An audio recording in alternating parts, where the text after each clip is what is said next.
मैंने म्यांमार के मुसलमानों को शरणार्थी शिविरों की ओर जाते हुए और संयुक्त राष्ट्र की राहत की आस में आसमान की ओर निहारते हुए देखा। मैंने छोटे छोटे फिलिस्तीनी बच्चों को यूजन के खाने के बदले एक बोतल पानी के लिए इधर उधर भटकते देखा। उन प्यासे लोगों पर गोलियां चलाई गईं। हे अल्लाह, सारे जहान के रब, हम इस अभिशाप को अकेले नहीं सह सकते। हम अपने बच्चों को शरणार्थी शिविरों में नहीं भेजेंगे। हम अपनी औरतों को वेश्यालयों में बिकने नहीं देंगे। हम अपनी बहनों और माताओं को यहूदियों और ईसाइयों की गुलाम नहीं बनने देंगे। रब्बुल आलमीन की कसम, हम अपनी जाने मैदान जंग में कुर्बान कर देंगे। हम शहीद होंगे, हम लड़ेंगे, हम अल्लाह का दीन कायम करेंगे। क्या आप लड़ने के लिए तैयार है? क्या आप जिहाद के लिए तैयार है? ठीक है, अगर आप तैयारी करते हैं तो सबसे पहली रुकावट जो आपके सामने आएगी वो होंगे धर्म के व्यापारी। यही कारण है कि आज उम्मत ऐसी हालत में है। उन्होंने उम्मत को एकजुट नहीं होने दिया। वे धर्म को बेचकर रोजी कमा रहे हैं। उनकी परवाह मत करो, अल्लाह की लानत हो उन पर। वे नरक में कतारों में जाएंगे। उनमें लड़ने की हिम्मत नहीं है।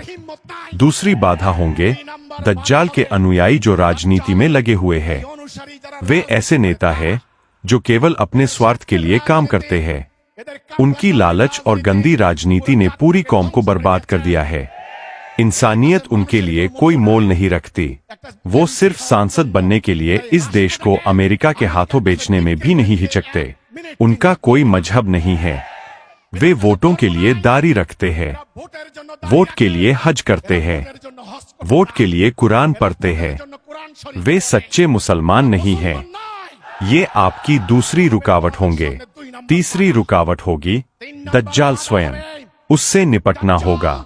अल्लाह का चुना हुआ इमाम इसे पूरा करेगा।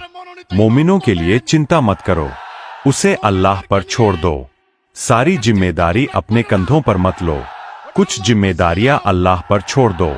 मेरा असली काम है तुम्हारी मदद करना, तुम्हारी रहनुमाई करना। आज से अपने घर, जमीन, खेत, जो कुछ भी है, सब अल्लाह के नाम कर दो। हाँ, सही। इस जनसभा में खड़े होकर मैं ऐलान करता हूँ, मेरे पिता अब भी जिंदा है। मैं अपने पिता की संपत्ति नहीं दे सकता। मैंने जो कुछ भी मेरे पास है, मेरी पत्नी, मेरे बच्चे, सब कुछ अल्लाह के हवाले कर दिया है। अल्लाह रब्बुल आलमीन, जब तक मैं जिंदा हूँ, मेरे अपनों को शरणार्थी शिविरों में मत ले जाना। जब तक मैं जिंदा हूँ, किसी को इतनी ताकत मत देना कि वो उनके सीने में गोली चला सके।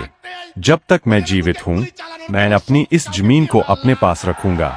मैं इसे सीरिया या अफगानिस्तान नहीं बनने दूंगा।